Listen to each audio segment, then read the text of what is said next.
Hey, it's Marshall. We're here at the Rocket Park in Webster Groves, right in the heart of St. Louis, Missouri. Beautiful park here and plenty of beautiful parks all around the St. Louis region.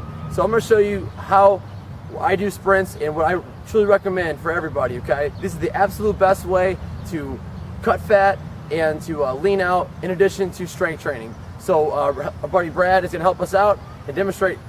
So here Brad has put down one cone at the starting line and he's going to take 35 long strides. These are the equivalent of yards basically. And again, this is an inexact science, but basically it's good enough. Simple, easy. You don't need to bust out a measuring tape. It's not necessary.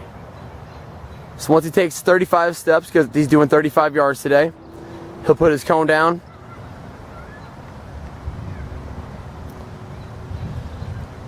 Now, when he gets back, he's going to get down into like a sprinting stance. And once he gets in position, he's going to have a maximum effort sprint to go from the starting line to the finish, okay? So Brad's get going here in 3, 2, 1, go! Good fast sprint, maximum effort, okay? Then he's going to just walk it back. And again, our body responds well to high threshold activities. It doesn't do well with, moderate, 60% of max. 80, 90% or more is really what helps to protect muscle, if not build more muscle, and melt fat. So Brad, when he gets back, he's going to have his other leg out front, get in position, and rock and roll. Okay, so he's going to basically repeat this over and over. There's a lot of different goals he could set. He could say, I'm going to do this for 10 minutes, 15, 20, or any time.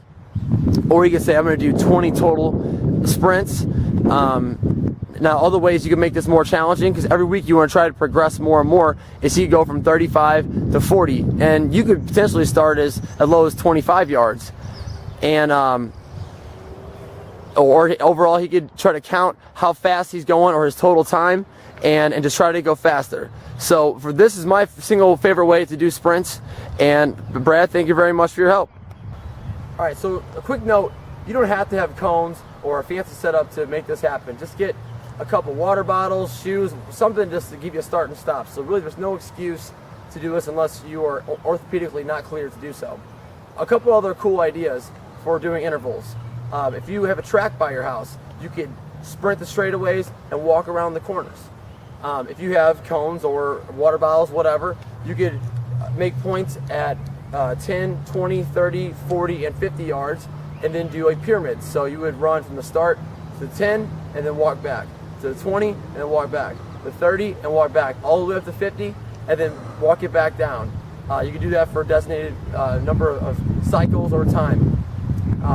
Also, something really cool that I'm going to touch on in a later blog is the Gym Boss. If you go on gymboss.com, you can buy an awesome little tool for like 20 bucks. They can set up simple intervals for you that buzzes and make noises so you know when you're at time. So when you're doing this high threshold stuff, it should not be anywhere near a 1-to-1, probably a 2-to-1 ratio or a 3-to-1 ratio or more from the rest to work. So for example, like a 30-10 split where you're basically sprinting all out for 10 seconds and then having a 30-second walk might be appropriate. But as always, try to progress it and decrease that down to get closer and closer to a 1-to-1 ratio.